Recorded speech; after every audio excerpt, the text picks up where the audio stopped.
Every time the girl tried to learn how to swim, the coach shut her out. She could not understand why a pool clearly marked for women was taken over by groups of men every single day. She angrily asked her father, but the answer she got was this: But little girls don't swim around things.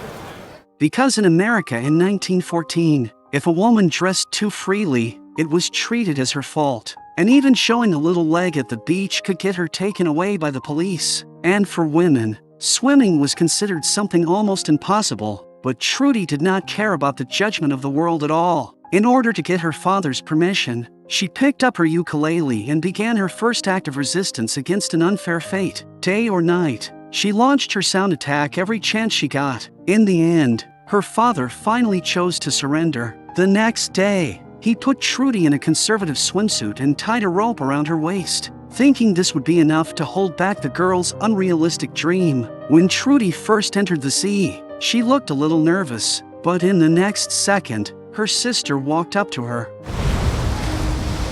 What are you waiting for?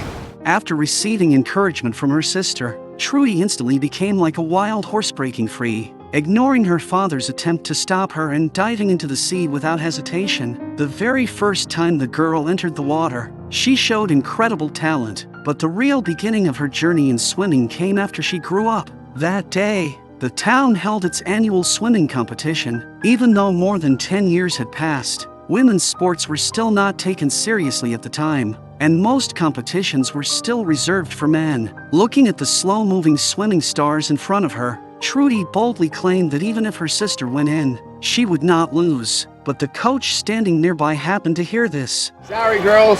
Boys only. Women's pool's over there. She could beat them. I've seen her dog paddle. Maybe she could race a German Shepherd. However, that unreasonable coach was immediately scolded by Trudy's mother. Unlike her conservative and old-fashioned father, her mother had supported both daughters' swimming dreams from the very beginning. This time, she decided to send both daughters to a professional swimming team. After hearing this, her husband could only respond with sarcasm and mockery. What's so funny? For girls, there's no such thing. But what he did not know was that by this time, an underground swimming team just for women had already appeared. As soon as the girl walked in, she was stunned by the scene in front of her, and the swimming style they were using was actually the crawl, a style that had been seen as belonging to men. The coach was also a woman, and she was devoted to changing women's place in society. Trudy's mother immediately introduced her two daughters to the coach, hoping she would let them join the swimming team. However, the sisters had never received professional training and only knew how to paddle like dogs, so their clumsy swimming style was quickly laughed at by the other girls. The coach believed the older sister had some potential and could barely be accepted, but Trudy swam like a limping horse, and the gap between her and a professional athlete was simply too wide. But her mother understood Trudy's love for swimming, and after her persistent persuasion, the coach finally agreed to make an exception. But there was one condition: Trudy had to fire the boiler for the team every day, and she also had to pay a $2 tuition fee. Although her mother agreed without hesitation, her husband immediately poured cold water on the idea. I'm saving money to buy a telephone. A telephone? For what reason? I'm not sure, but I want one. The man would rather buy a telephone of unknown use than pay for his daughter's dream. Her determined mother had no choice but to pick up the handwork she had not done in years, and she successfully saved enough money for the tuition. At the same time, her sister quickly stood out in the swimming team, but Trudy did not even get a chance to train, because every day, apart from carrying coal, she was busy firing the boiler. That day, the coach finally could not bear to watch anymore. Go home, Trudy. The other girls laugh at you. Why don't you fight back?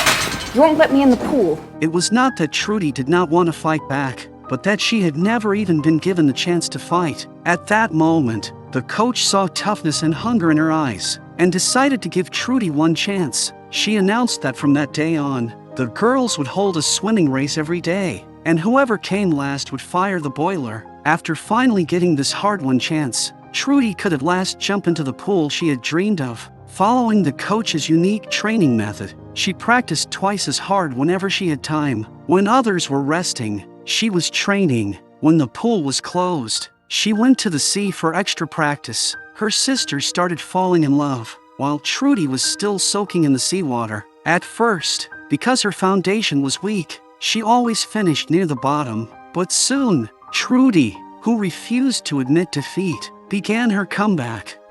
Ruth, feed the boiler.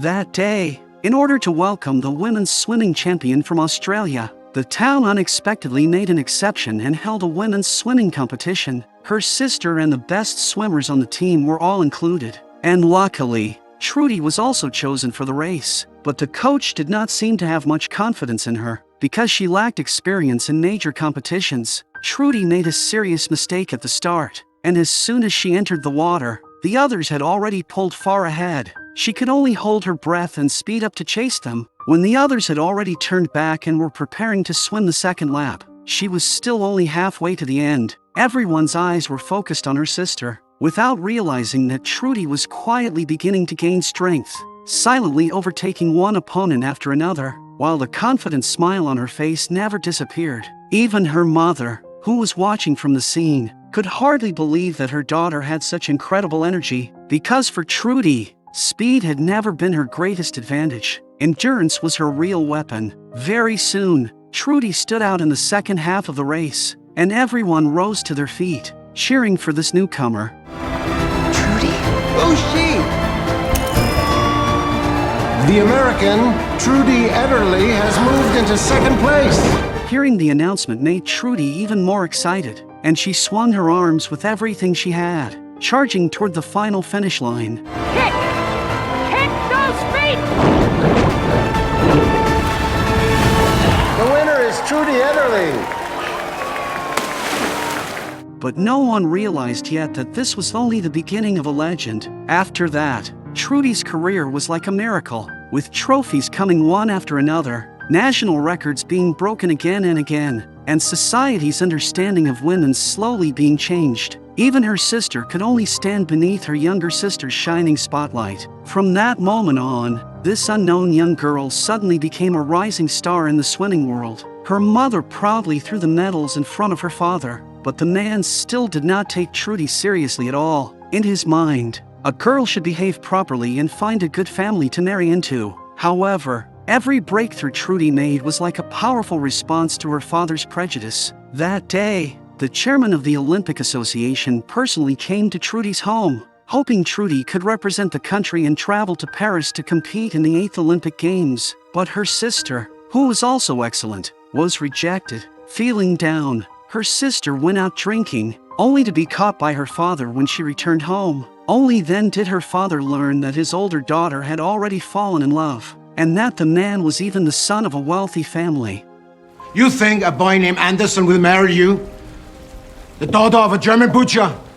You will not see him again. Her sister rebelliously ran away from home, and Trudy chased after her. She hoped her sister could join her in the Olympics, but her sister told her to face reality. All these years, she had already been left far behind by her younger sister, in an era when it was extremely difficult for women to rise. The narrow road simply could not hold too many people, so her sister could only be pushed out. Without her sister by her side, Trudy could only enter the Olympic team alone. However, very soon, she felt the unfair treatment toward women. On the ship, the training facilities were not only open only to the boys, but the coach also forbade the girls from moving freely on the deck. Even more ridiculous, female athletes were only allowed to compete using the breaststroke. The girls wanted to demand an explanation from the coach, but he confidently argued that this was all to ensure their safety. Trudy looked at the athletes in training with envy, and questioned the man, "When will we be allowed to train?" What about Paris? Do we get to train there? Get your chance when the gun sounds. At the 1924 Paris Olympics, the girls did not enter the water for a full 20 days before the competition. The coach had never truly cared whether the women won or lost. Even so, Trudy still won a bronze medal. However, on the way home, not a single person celebrated for her. Everyone was cheering for the boys who had brought honor to the country, while she did not even have one person waiting to welcome her back. Looking at the box of trophies packed up in front of her, she knew that her swimming career was coming to an end, and in the end, she still could not control her own fate. And her sister, who had once refused to bow to fate just like her, was also about to get married. But the person she was marrying was not the wealthy young man who had once loved her, but a blind date arranged entirely by their father. Trudy felt that her sister should not compromise, and she hated herself even more for not winning the gold medal. Maybe if she had won the gold medal, their fate might have changed. People, they don't want us to be heroes. They don't want us to be anything. I'm sorry, Trudy. I tried. Her sister's words were like a sharp blade, cutting deeply into Trudy's heart. In the days that followed, Trudy's life slowly returned to where it had started, working in her father's butcher shop. But whenever she saw women in short skirts being taken away by the police, ripples would still rise in her heart from time to time. Until one day, 3 little girls came specifically to see her. Excuse me, miss. Are you Trudy? Yes? I just want to say that because of you, they let me swim. One day, I want to be just like you. At that moment, Trudy froze. It turned out that everything she had done had always been seen by someone. Soon, in a movie theater, she saw a challenge that the whole country was talking about, crossing the English Channel. If she succeeded, she would not only receive a generous prize, but could also capture the world's attention. One striking line on the screen strengthened her determination to take on the challenge. She wanted to prove to the world that women were never inferior, and that what men could do, women could do too. First, she found her first coach, and together they discussed the possibility of taking on this challenge. But the coach was worried that if the challenge failed, her swimming team would face disbandment, and women's swimming itself might even disappear in the future. But there was also another possibility. And what if I make it? What then? Then they got a serious problem. So that night, Trudy announced her decision in front of her family. But before that, she had to secure sponsorship from the Olympic Committee. The coach took her to meet the chairman of the Olympic Committee, but the man did not believe Trudy could complete it at all. The icy waters were not only filled with constant storms, with waves often pushed up to 20 feet high, but there were also dangerous jellyfish and sharks, and she might even pass through war-era mines left behind. However, none of that was the main issue. What he worried about even more was the criticism and disgrace that failure would bring. After saying that, he was about to leave for another city. I don't understand. You drive your car, and I'll swim from New York to New Jersey. We'll make a deal. If I make it, the AOU pays my way to the channel. Passage, trainer, guideboat, everything. Do it in 3, and we'll sponsor you. However, according to their agreement, both sides set off from the starting point at the same time. Trudy swam freely through the icy seawater, and this was her first step in fighting against injustice. The chairman looked at the luxurious pocket watch in his hand, wearing the expression of a man who thought victory was already his. But even after dinner ended, Trudy still had not appeared. However, just as he was about to leave, Our time is up. 2 hours and 56 minutes. Your men will verify the time. Trudy successfully secured the sponsorship. However, the road to success was still full of twists and turns. The chairman did not allow Trudy to bring her own coach, and instead assigned her the same awful coach from the Olympics. Because the Olympic Committee was providing the funding, Trudy had no choice but to accept it. Very soon, the day of the challenge was approaching. At the base camp, all the challengers were men. When they saw Trudy arrive alone, they all found it hard to understand, especially the man in front of her named Benji, because just last week, another challenger had failed and lost his life during the attempt. What gave a woman the right to come here? Even more ridiculous, the coach only allowed her to eat that pitiful amount of fruit, claiming it was to maintain her image in front of the reporters. Soon, the day of Benji's challenge arrived. He was full of confidence and ready to go. Unexpectedly, just a few hours later, he was carried back by the others. The icy seawater had nearly frozen him stiff. At this moment, Trudy finally realized that this challenge was far more difficult than she had imagined. Then she looked back and saw that not far away, a mysterious man was watching her. And this was not the first time. July 20th, 1926, was the day Trudy challenged the English Channel. The whole world was waiting to see whether the first female challenger could actually succeed. Countless reporters rushed to the scene, all wanting to witness this historic moment. To keep her body warm, Trudy covered herself in fish oil. Once everything was ready, she jumped into the sea without hesitation. Following the music from the guide boat, the girl pushed forward with one burst of determination and steadily swam 2 miles. Seeing Trudy swimming so fast, the male coach became extremely anxious and could no longer sit still. He told Trudy to save her strength and swim more slowly, but the girl only glanced at him and completely ignored his instructions. He knew that if Trudy kept swimming at this pace, she might actually complete the challenge and even break the previous men's record. Along with the agreement he had made with the chairman,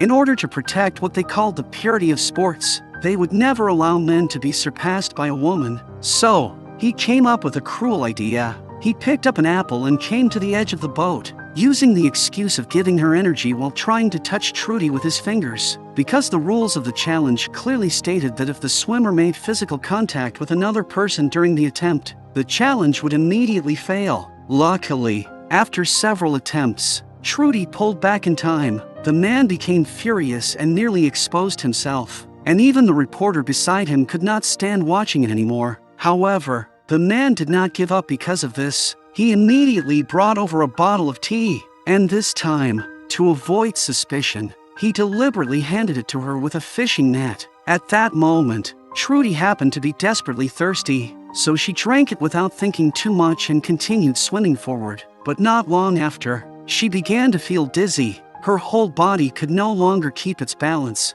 and she even started swimming in the wrong direction. The coach secretly felt pleased, because he had put seasickness medicine into the tea, and once it took effect, it could cause dizziness and even put her in danger in the water. Feeling proud of himself, he still pretended to feel sorry. He forcefully pulled the girl onto the boat. Just like that, Trudy's first challenge ended in failure. Countless women waiting by their windows had also wanted her to give an answer to their own dreams, but they could only turn off the radio in disappointment. Her father heard the news, and even though he had never supported Trudy, he believed that Trudy, who had once easily swum 7 kilometers, would not fail so easily. So, he quickly went to find his devastated daughter.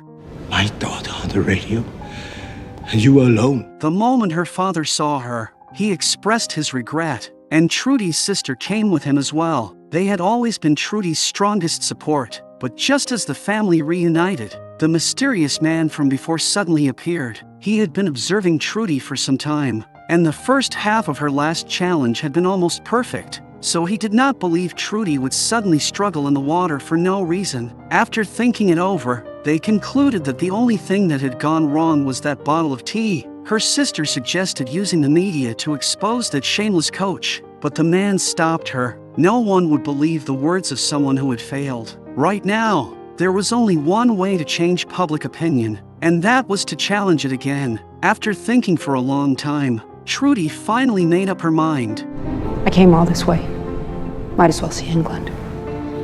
So, she once again packed her things and secretly jumped off the cruise ship. The whole family returned once again to the place where the dream began. After hearing the news, the reporters were unwilling to leave empty-handed, so they all followed one after another. This time, she wore the swimsuit her sister had sewn for her by hand and dove into the sea with unwavering determination. With the experience from last time, she swam even more confidently this time, easily covering 7 miles. The news of her challenge once again entered thousands of homes, and women once again stayed by their radios, praying for her. However, things did not go smoothly. Very soon, a red patch appeared in front of Trudy, and it was a swarm of red jellyfish. Once stung, the pain would be intense, but trying to go around them was simply impossible. The only way was to speed up and rush through. Trudy only hesitated for a moment, then took a deep breath, swung her arms with all her strength, and rushed into the jellyfish swarm. Every stroke brought deep stinging pain,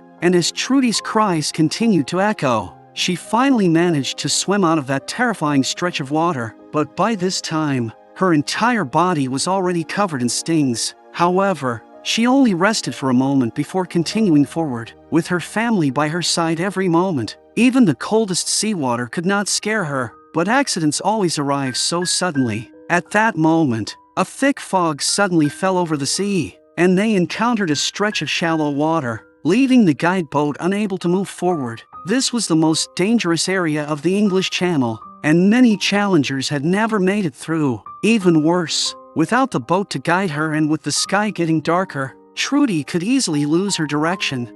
Get out now. Swim is over. It's not over. I love you.